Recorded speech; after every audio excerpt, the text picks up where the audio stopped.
So just briefly about me, and there's a reason for this, is I've been in technology since 1983 and information security since the late 80s when viruses kind of first raised their ugly little heads.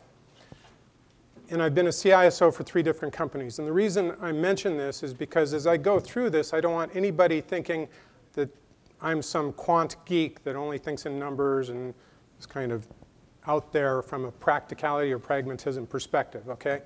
So just wanted to lay that groundwork. So I'd like to start with a question for you. If your CEO came up to you at the water cooler and said, you know, how much risk does the cloud represent? And let's say you're in the healthcare profession, your organization. What might your answer be to that? It depends, not much. What's the value? What's the value? All right, good. We have some critical thinkers in the room. I like that. All right. What if instead the question was, moving corporate email to the cloud, how much risk? Again, it depends. How much short selling can I do? Okay. Good. What I was hoping not to hear is, and I've heard it elsewhere, is, oh my God, that's crazy. Why would you ever do that? Right? And we'll see why that's, you know, not necessarily unrealistic gut reaction, but it's not always the accurate answer. All right, so there are 2 problems with those questions, which, you know, a lot of you seem to recognize. They aren't specific enough to measure. It depends. What are we talking about? The other one is neither of them is the right question.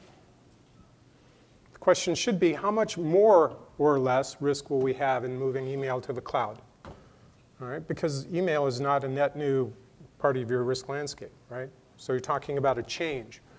And that's an important distinction, and we'll get more into both of these here in a minute.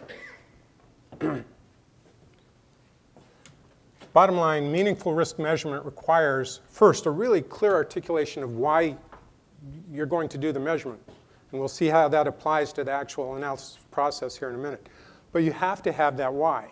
In this case, it's, well, we're thinking about moving email to the cloud, and we want to know how much more or less risk we'll have if we do that. Okay, that's the why. Clarity regarding the what is also really important. We'll see a little bit more about that here in just a second. But you have to have these 2 things. Otherwise, you can't answer that question and stand behind it. Okay? And just a little more background on me. I began paying attention to risk and trying to figure out how to measure it in real terms back when I was CISO for Nationwide Insurance.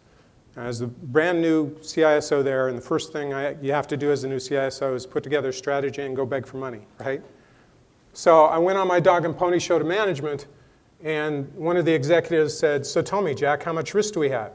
I was hoping he'd ask me to talk about threats and vulnerabilities, but he said, how much risk do we have? And I shrugged and I said, lots. And he said, if I spend these millions of dollars you're asking for, how much less risk will I have? And I shrugged and I said, less. And managed somehow to keep my job anyway. And they even gave me most of what I was asking for, apparently out of pity. But I left the meeting realizing that those were very reasonable questions that deserved real answer. Because I was asking them to invest millions of dollars in information security that they could invest in marketing or whatever, right? Or their own compensation plan. But you know, they asked very important questions, and I didn't have an answer. So that's what started me on this path to really understand how do you quantify this stuff that we wrestle with, that sometimes feels so unquantifiable. Okay? So the approach. And by the way, what we'll be going through today is a case study for an organization. We helped answer this question, how much more or less risk will we have moving email to the cloud. Some of the details have been changed to protect the innocent and all that good stuff, but the study is the same. The approach, we'll take is, well, why do the analysis? I already talked about that, trying to understand, you know, how's our risk landscape going to change and by how much? The what is, what are we going to be measuring? Well, loss event scenarios. This is where risk materializes. We have to understand the likelihood or frequency of these things and their magnitude, right? In this case, we're interested in availability events and confidentiality events, okay?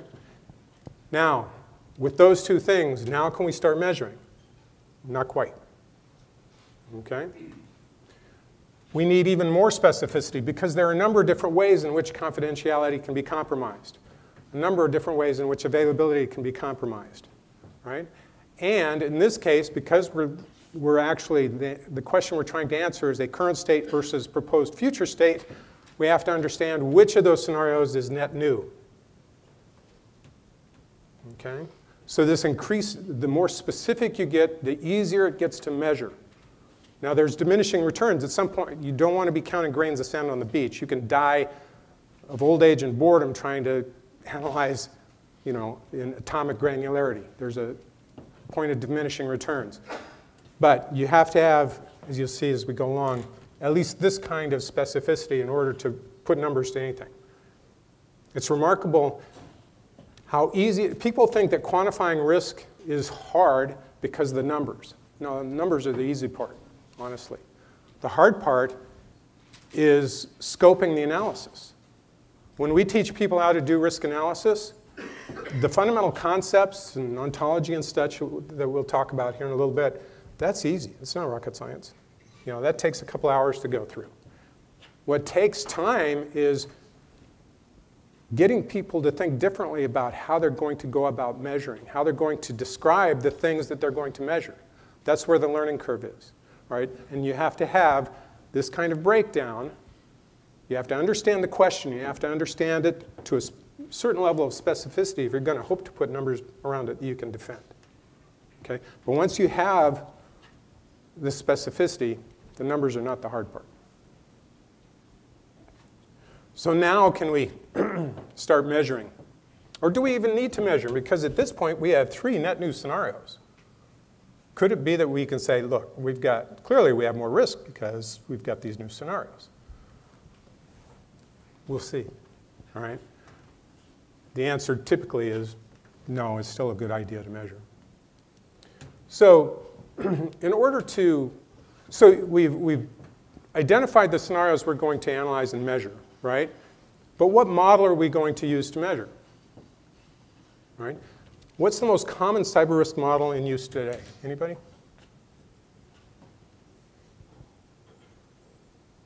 See, nothing's jumping out because obviously there isn't a most common one. But really there is. It's this. Mental models.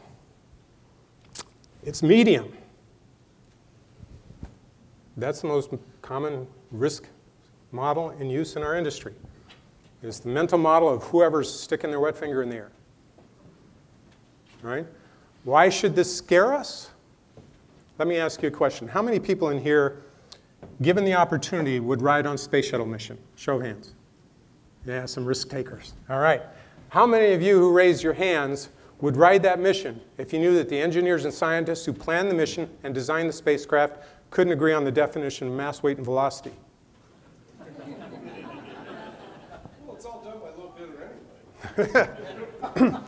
I have yet to see anyone raise their hand and want to take that mission. But that is exactly the state of our industry when it comes to risk.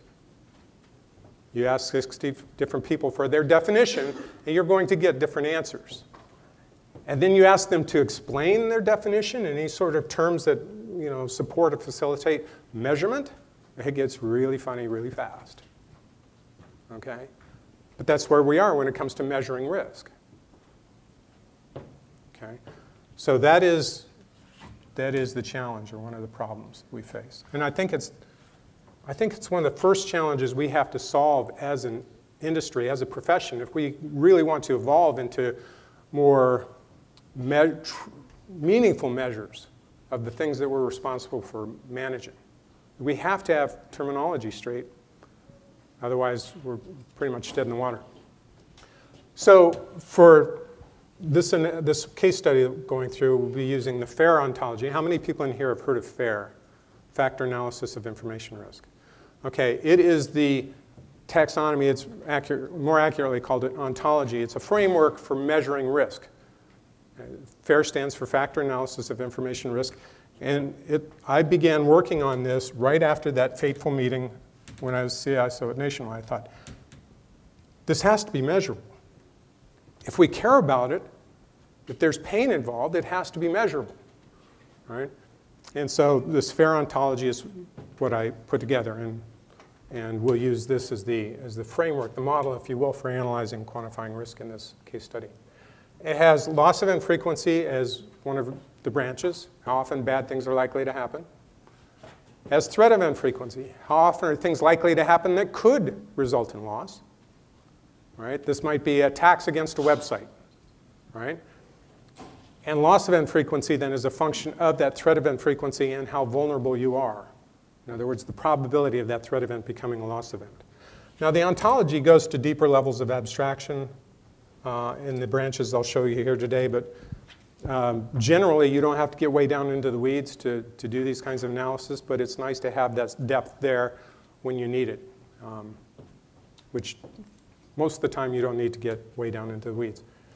On the loss magnitude side, we have what we call primary loss and secondary loss. Primary loss are the losses that occur directly as a result of the event. Might be an outage and you lose, transactional revenue, or maybe it's replacement costs for some technology that goes missing, whatever the case might be. It might be person hours involved in incident response, something like that. But primary loss is that loss that occurs directly as a result.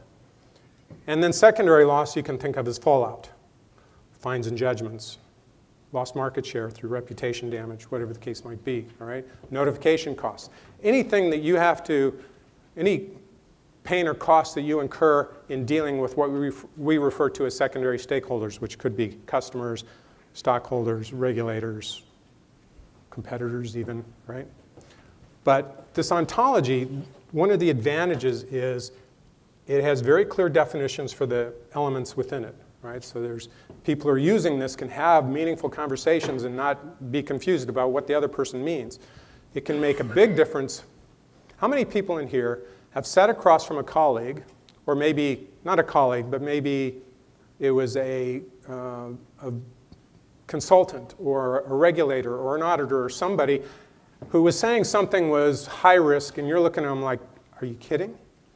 Or vice versa, they're saying something is low risk and you're going, are you stupid? How many people have been in that? Anybody who hasn't raised their hands is lying. Okay. I would argue that 99 times out of 100, maybe not 99, let's be conservative, 90 times out of 100, that confusion is due to, in part, terminologies, but the different mental models. One person's scoped in their mind what they're talking about differently than the other and is leaving in or out different factors than the other one, right? So one of the advantages to this, too, is it allows you to have these sort of structured conversations where if at the end of the day you come to the table, all right, or at the beginning of the conversation, one person says, well, I think it's high risk, and the other person thinks it's low risk, you can start digging in and saying, well, what assumptions are you making at different points in this model, right?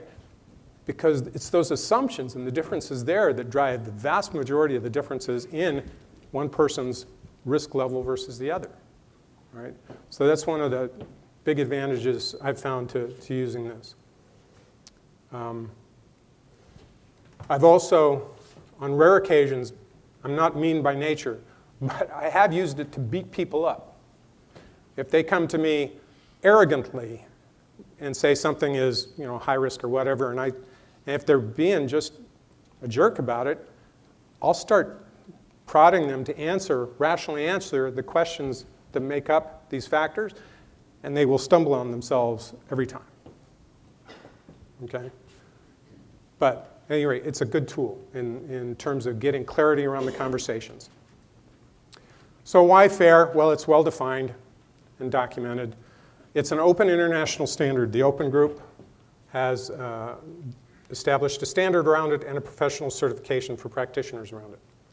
It's practical. It's not rocket science. I mean, nothing I showed you on that ontology is rocket science, is it? It's logical, intuitive, right? But it's structured and it's clear. It normalizes terms and concepts. I already talked about that, and facilitates critical thinking. If you're using this approach, you're not going to be leaving key elements out of the analysis, right? Which is something I see over and over again. There is a model used in technology. I won't name it, all right? But there is a common risk scoring model used in our profession that leaves out entirely the whole frequency side of the equation. Well, they include vulnerability stuff, but they don't include threat event frequency. They can't, their analysis can't give you loss event frequency. And yet our profession uses that every day to make many, many important decisions that are poorly informed, right? One of the advantages to a model like this is that it has clearly defined the different elements that you have to include. If you want to get that top answer, that answer for risk, these things have to be included. You can't leave things out. So, all right, so we have our scenarios defined, and we have a model chosen to use. What do we use as input values? Right? We could use qualitative statements. I mean, FAIR allows for using qualitative, high, medium, and low stuff. It loses some of its, power and richness, but I do it all the time. If someone comes up to me at a water cooler and needs an answer right now, I might give them a qualitative answer, but it's going to be based on this FAIR analytic process. In this case, in this case study, we used distributions expressed as PERT variables. How many people in here have heard of PERT? Program Evaluation and Review Technology? Something, I forget what it stands for. It was developed by the Navy in the 1950s for project management, analyzing times, scales, and that sort of thing, budgets and such for projects. And 4 variables, 4 values: minimum, maximum, most likely, and a confidence variable. All right, for example, for fines and judgments, we're talking about, say, secondary loss magnitude, and one of the values we're interested in is, what are the fines and judgments potentially for this? Well, a minimum of $0 might not be any legal action, or we might win the case, right? Maximum $3 million, it might be really painful, all right? Most likely 500K, right? And then confidence, maybe we say, is low. And what that means is the curve is kind of flattish. It's not sharply peaked around that most likely value. So when we're selecting, how many people in here have heard of Monte Carlo? Okay, a lot of you. Good. So Monte Carlo is this really straightforward statistical technique for using uncertain information. You have a fairly wide range here, 0 to $3 million, fairly wide range. Right? How do you use that in analysis? Well, you take Monte Carlo. It's, again, there are Monte Carlo plugins for Excel. You can go download it, or you can actually write your own for Excel and do these kinds of analyses using that. But this is kind of input values, minimum, maximum, most likely, and something to shape the curve. And if we had higher confidence in our most likely value, we wouldn't say low, we might say medium or high confidence, and it would shape the distribution differently, okay? The huge advantage to this is it allows us to express uncertainty in the data. How many people in here feel that information security has really good data for many of the scenarios we need to analyze? Not too many of us. A lot of the scenarios we have to analyze, we don't have really good data. I mean, believe it or not, you have more than you think you do, but there are plenty of scenarios where you really don't have good data, right? We need to be able to express that by having wider ranges and flatter distributions. That is a faithful representation of the quality of data we're operating from. And there is nothing wrong with that. There is absolutely zero wrong with having an input value that is wide and flat. And in fact, I found it can be extremely helpful in your dialogue with the executives when you take the results of the analysis. If you have wide, flat inputs, very often you have wide, flat outputs, right? Not very precise, accurate, but not precise. And you put that in front of the executive, and they say, well, this isn't very precise. And you go, exactly. And it's because this data input value We don't have good data. Now, if we had this technology or this process in place, we could sharpen that up a lot over time. Is it worth it to you to invest in that, in making these better informed decisions? It becomes a part of the conversation. And I found that to be incredibly useful in dialogue with executives. Being able to say, we've got crap data, okay? But here are the things we can use to improve that. Is it worth it to you? And you'd be surprised how often they go, yeah, actually it would be. Okay? The other thing too, all right, so we've got our scenarios and we've got our model and we know what, how we're going to approach the whole data thing, but again, part of the problem is when you don't have great data, there's a lot more professional subject matter expertise and estimation involved, all right? Here's the bad news. Human beings stink at estimating. We do. We're awful.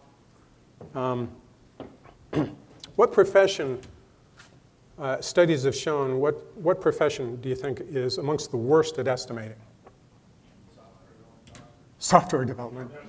Someone said doctors. Doctors, the worst. All right? Who might be amongst the best? Bookies. Bookies. So if you want to know what your odds are from a prognosis from your doctor, go to your bookie. I'm not offering medical advice. Record this. I'm not offering medical advice on that score. All right? But anyway, bottom line, human beings, most human beings stink at estimating. The good news is, in a matter of just a few hours, most people can be trained to be very good at estimating. When we put people through risk analysis training, we give them a little pre-quiz, see where they're starting from, and the average score on that pre-quiz is about 20%. They estimate accurately about 20% of the time. 2 to 3 hours later, it's more like 80 to 90% of the answers, all right? It's not rocket science, it's not hard. How many people in here have heard of How to Measure Anything by Douglas Hubbard? It's a book. It should be required reading in our profession, in my opinion, all right?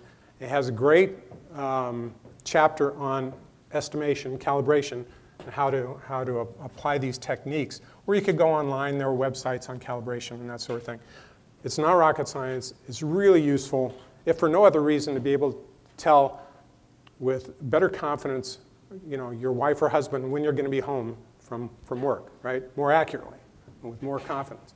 So, but this is really important because if someone isn't calibrated in their estimation, the odds of them getting it right go way down. Way down. Okay? So this is a really important part of if you're measuring anything, projects or whatever the case might be. So the scenarios themselves. We'll step through each one of these. I want to make sure I'm not running out of time or anything. We'll step through as many of these as we can, given the time. I want to leave time for questions too. So that first scenario, malicious internal staff, all right? So our email environment in current state, there's the potential for insiders to run off with sensitive information, okay? So there is this scenario we have to analyze. And again, the values I'll be putting up here won't show you the minimum, maximum, most likely. Typically, it'll be the most likely, or in some cases, worst case values. Simply, otherwise, the screen gets way too crowded. So loss event frequency was estimated for internal staff between most likely 1 in 5 years. Okay? And the little red circle shows you which part of that ontology is being fulfilled by that answer, right? You'll notice that we didn't have to start at the very bottom. We can make this estimate directly rather than trying to derive it from the 2 factors below it, right? So 1 in 5 years was the most likely value for malicious inside internal staff. Primary loss magnitude, most likely less than $1,000. And the people doing this analysis all calibrated, and they're gathering information from key stakeholders or from data they have as an organization, that sort of thing, or from industry data, all right? And so primary loss magnitude, most likely less than $1,000, worst case less than $100,000. Keeping in mind that primary loss is the loss that occurs directly as a result of the event. Secondary loss gets more interesting. Most likely is still under $1,000, Because again, their rationale included things like the malicious staff typically aren't running off with all 100,000, say, customer records or patient records or whatever. They're running off with some subset of that or a particular record. Worst case, though, maybe they are. And again, the ability to express that range of possibilities using distributions is really, really important. So this scenario exists either in the current state where they're hosting email internally, but it could also occur if they're hosting it externally, because they're still going to have people with access to that information. So it doesn't change. This is the same for both internal and external. The new scenario, vendor staff with access to email. Loss event frequency once in 20 years. And we'll talk about why why the expectation of that being lower than the 1 in 5 for the internal. We'll talk about that here in a second. Primary loss magnitude didn't change. Secondary loss magnitude did change. Remember, the most likely, I think, was still 1,000, but the worst case was 3 million for secondary loss on the internal event. It's a net new exposure, but here's the rationale. The organization they were looking to host with, frankly, had better controls against the internal threat. It also, this is kind of an interesting point of rationale or thinking, is the smaller relative surface area. The insiders at the vendor have access to thousands of different clients and all the records in those. So it's a school of fish thing. What are the odds that the malicious insider at this vendor is going to choose our data versus some other company with sensitive information and doing their malicious deeds? And then the reduction in worst case loss was an expectation that we would recover a lot of the costs associated with the event from the vendor through legal action. The third scenario, a malicious external attacker. Now that can occur in either case, right? They could attack when it's hosted internally or hosted at a vendor. Threat event frequency, the expectation is weekly, right? Plenty of data to support that. Vulnerability, current state, they figured, again, through looking at their controls and their experience, between 1 and 5% of the attacks hosted internally would be successful. With the cloud, because of better controls, the expectation would be a lower probability of success on the part of the attacker. Primary loss magnitude didn't change. Secondary loss magnitude didn't change. But there's an actual reduction in risk because of that lower probability. There was an increase, though, because an external attacker, the expectation was you'd have more forensic costs associated with it. So even though you had a reduction in frequency, you had an increase in magnitude. But the net was still a reduction. So availability. Internal staff error, right? Current, 1 in 3 years. Plenty of data for them in that. So essentially, some administrator misconfigures it or fat fingers something and brings the system down, once every 3 years. If they host it in the cloud, they figured once in 5 years. Primary loss magnitude, again, for availability of this, they didn't think it was going to be that painful. Most likely under $1,000, worst case under $10,000. And, by the way, no secondary loss at all. They figured that if email goes down, they aren't going to have secondary effects. They aren't going to have to do notifications or deal with legal stuff or any of that good stuff. Right? No material secondary loss at all. The reason this reduction in frequency is because the internal staff would have fewer administrative duties, fewer opportunities to muck things up.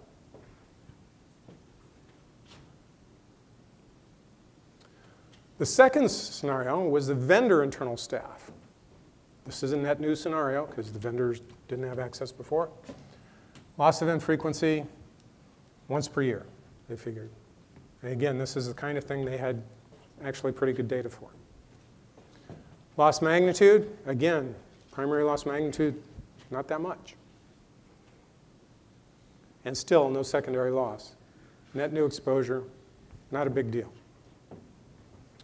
Availability, the third scenario, denial of service against the vendor. Now you might ask, why not denial of service against internally hosted? Well, this organization had never been subject to a denial of service attack, did not see themselves as being a likely target. Not saying that they couldn't be, but they thought, given this analysis, they didn't want to spend the time trying to figure out those numbers and such. They didn't think it was material. And the reason I bring this up and why it's important is in the course of doing these kinds of analyses, you're going to be exercising these kinds of judgments in terms of what to include and what not to include. And the key is the rationale for those decisions. How would you defend that decision to whoever might question the results or your analysis? All right? That's why I included this in here is they didn't feel, and again, they had fleshed out their rationale, that it was relevant. It was not worth the time. They would cost the company more money doing the analysis than they faced from a risk perspective, from an email perspective. So threat event frequency against the vendor, once a year, they figured. Vulnerability less than 1%. In other words, this organization is subject to denial of service attacks all the time, the vendor was. Because they're a vendor, they're a big target. Good news is they've got lots of really good technology in place to keep it from being a problem. Loss magnitude, again, it's an availability thing, and they're using the same values for all these availability events because it's the same kind of event. It's a net new exposure, so it's adding to the aggregate risk associated with the question. The fourth scenario, hardware failure. Could happen in either case. Current, 1 in 3 years. In the cloud, they figured everybody's using similar hardware, 1 in 3 years. Vulnerability, same in both places, no difference. Loss magnitude, here's where the difference is. Internally hosted, less than 10,000 most likely, potentially more than that, but less than 100,000 if it's really expensive equipment. All right? But if it's the vendor, less than that. It's a net reduction in risk because there's no replacement cost, just the vendor has to replace a piece of equipment. It's not costing our company anything. Right? So it's a net reduction in risk for this scenario. The fifth scenario, the last of those,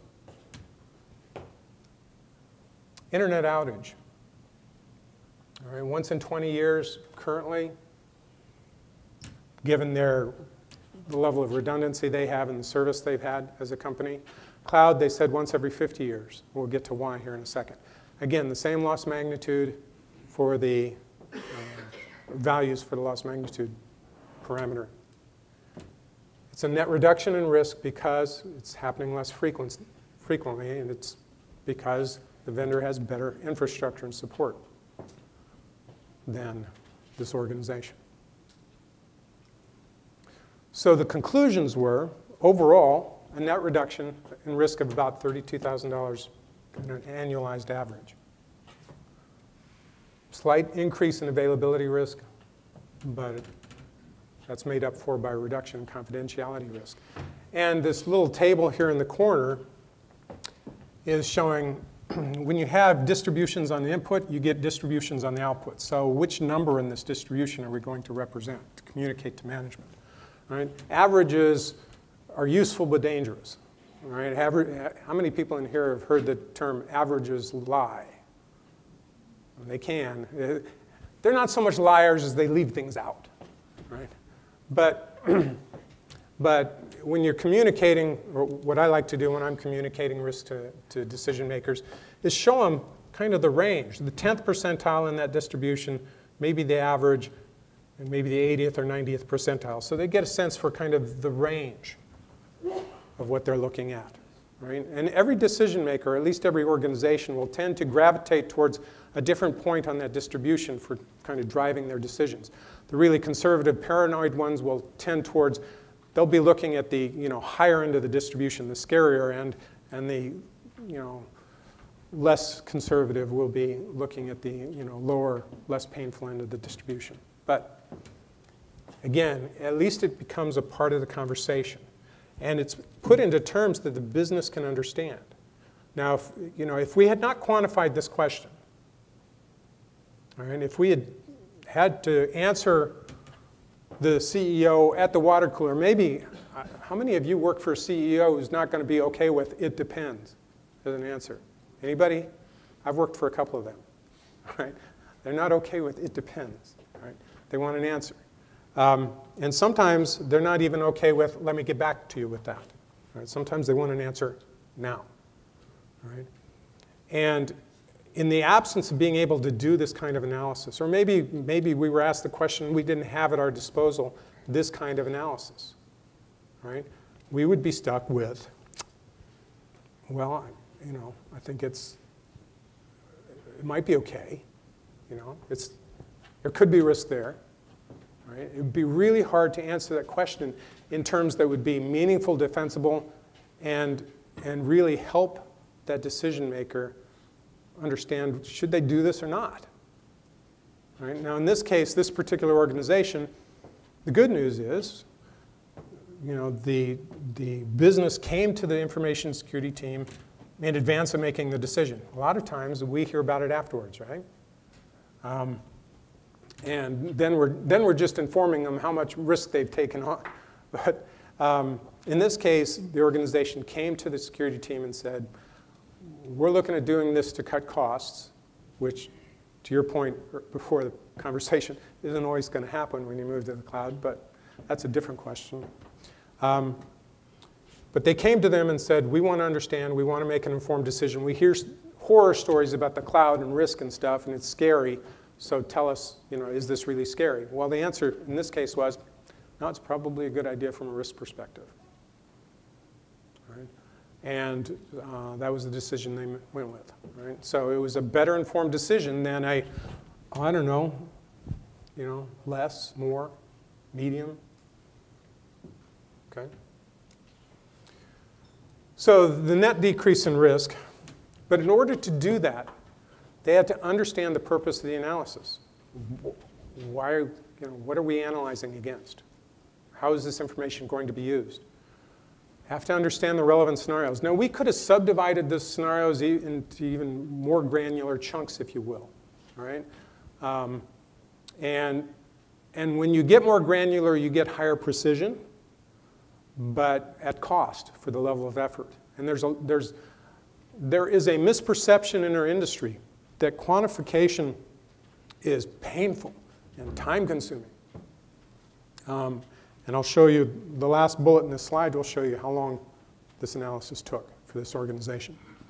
But you have to have the scenarios defined clearly, otherwise you really can't put numbers to it.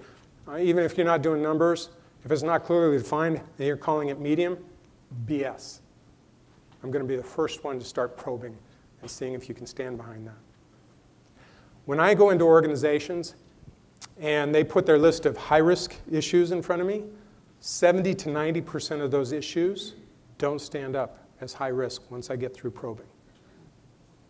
They can't stand behind those ratings 70 to 90% of the time because they haven't clearly defined their scenarios. They don't have their terms. They're using a mental model that is broken. Right? They're estimating, and they're not calibrated. There are a whole host of reasons that they're wrong. Leverage a well-defined model, in this case, FAIR. What's another model out there for quantifying risk? What's 800-30? 800-30, thank you very much. How many people in here have used 800-30? Did you know it's broken? Table G5 is broken, actually fairly badly. Might be worth looking at. I have a blog post on it. So I did a blog post series on using NIST, CSF, and FAIR together, peanut butter and chocolate kind of thing. And in it, there's a mention of 800-30 G5 table. It's broken in another place too, but not as badly. At any rate, just be careful. You know, once you have that model defined, your scenario is defined, gather data, talk to people, you want to understand the impact side of the equation, talk to business, talk to your business continuity folks, right? And there's more and more industry data out there, right? But there's actually more data available if you're talking to the right people than you would imagine, right? For the frequency side, you know, the technology and information security people are really good sources for that. But the information security people should never be putting the loss magnitude numbers in because we're going to get it wrong virtually every time, right? So, yeah, we shouldn't be doing that. Calibrate your estimates and document your rationale. That documenting your rationale, the reasons why this number or these ranges were used, you really, really, really need to document that for at least two reasons.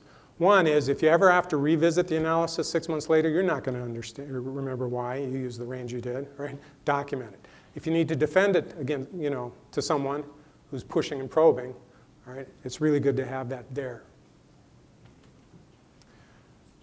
And then, of course, perform the analysis and report the results. And here's kind of the bottom line. Total time spent for this organization was between 6 and 10 hours for this analysis.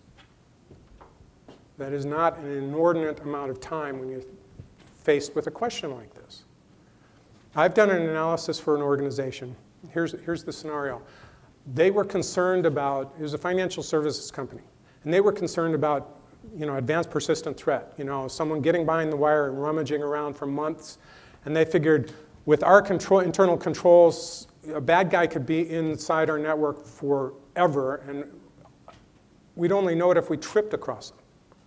This is not a good thing, right? So they wanted funding for a technology like FireEye or NetWitness or something like that to help them increase the odds of detecting the bad guy sooner once they're inside. The problem is this was mid-budget. So how many people in here have tried to go get a large chunk of cash outside of the budget cycle where they work? How much fun is that?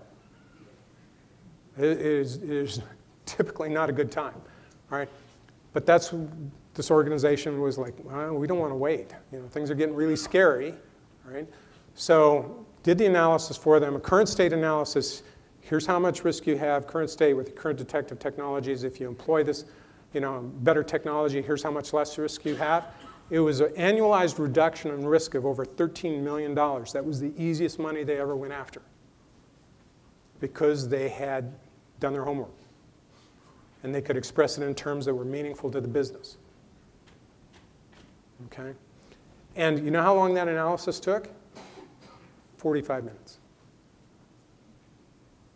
Because we were leveraging data that we used on other analyses. The more you do these kinds of analyses, the more you find a lot of data is reusable.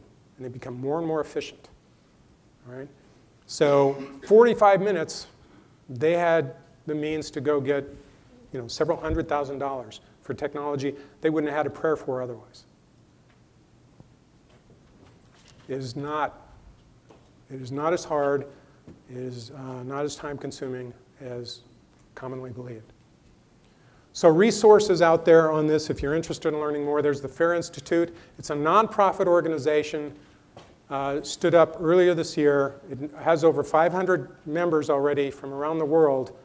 And it's a community of people who are trying to leverage this approach to risk measurement and management, share best practices, these sorts of things. There's a working group on cyber risk. There's a working group on operational risk because you can use FAIR to analyze operational risk and health and safety risk and such too. There's a working group on cyber insurance. There's a working group on education because a number of universities have begun to include FAIR in their curriculum, and these educators are coming together to optimize all that. I think there's another, data utilization. A lot of organizations are awash in information security data. The tools that we've put in over the years, lots of data. How do we use that, really, for this kind of analysis? So there's a working group around that. And again, membership is free. And it's, we think it's really going to have legs.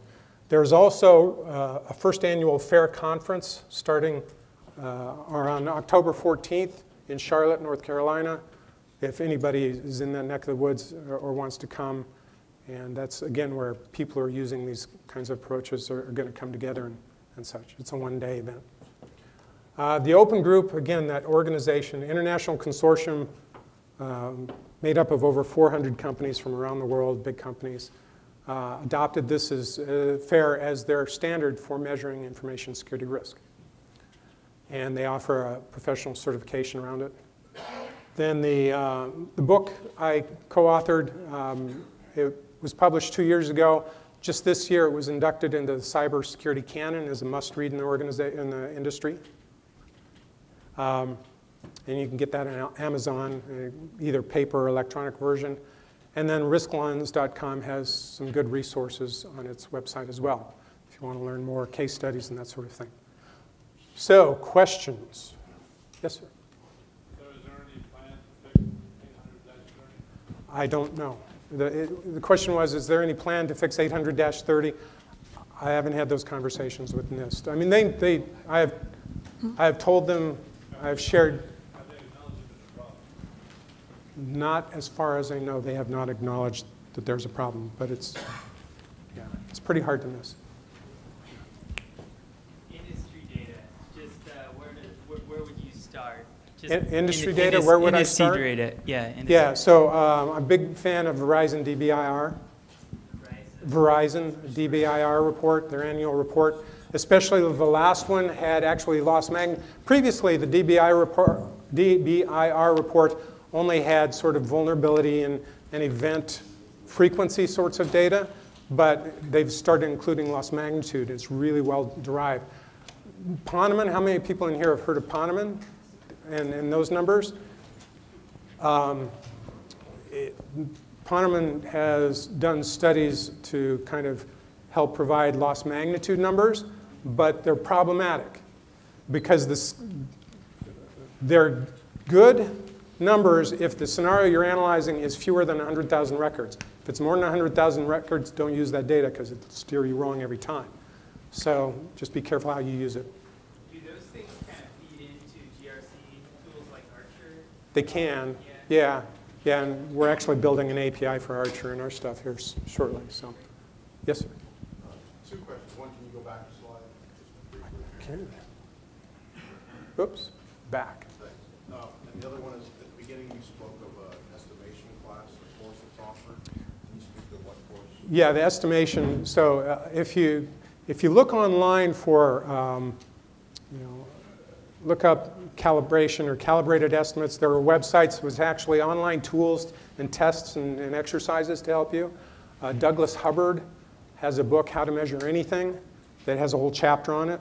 And his techniques are the techniques we've used. Douglas Hubbard is one of, in my view, one of the geniuses in the world that we all should be paying attention to when it comes to quantifying stuff. So, big fan of his. And he just wrote a book, How to Measure Anything in Cybersecurity. It was just published a month ago, I think. And I have he had me give contribute a little section to that. But I haven't even had a chance to read the book yet, but I'm sure it's brilliant. So, Other questions? Yes, sir. You made reference and said after a couple times you can reuse the data.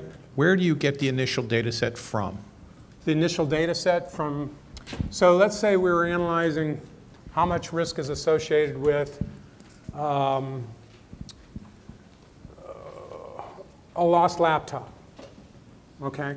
And let's say the analysis said, well, we know that laptops in this part of our business tend to have, this kind of sensitive information, this volume of sensitive information. Now, maybe this analysis was lost laptop. Later, you can do a stolen laptop analysis. Well, I've already got that magnitude data from the loss scenario, right? So that's an example. The fines and judgments say for It doesn't matter how the breach occurs. Very often fines and judgments are going to be the same for the same amount of data. So if you're doing analyses for different scenarios involving similar sizes data volumes, you can reuse those numbers again and again. So that's an example. Good question. Yes?